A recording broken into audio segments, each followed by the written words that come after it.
bilateral and multilateral diplomacy, two very different things, I would say.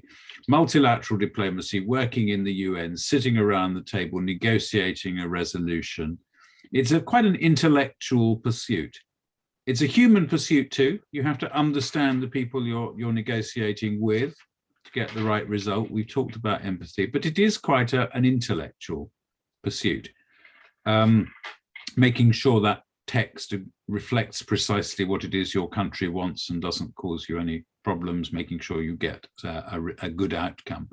Bilateral diplomacy, very different thing, very different thing. You're in a country, your role is to understand that country, explain it to your colleagues and ministers and prime ministers and presidents and whoever back home.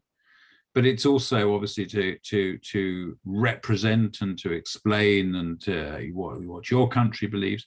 And you're going to be dealing there with a very wide range of people. That's why I've always thought it's a great career.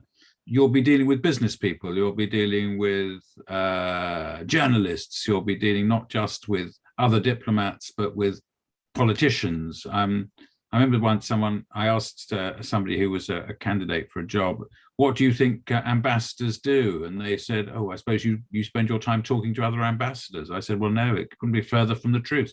If you're spending all your time talking to other ambassadors and you're a bilateral diplomat, you're doing the wrong thing. You need to be out there talking to business people. You need to be talking to trades unions. You probably should be talking to artists. You should be talking to all sorts of people to understand how that country ticks, to understand what the relationships with your own country are and what potential there is. So very different things. I think you need bilateral diplomacy, the balance is much more on the personal side. Multilateral diplomacy the balance is on the intellectual side, but it's both at the same time are required for both bilateral and multilateral diplomacy.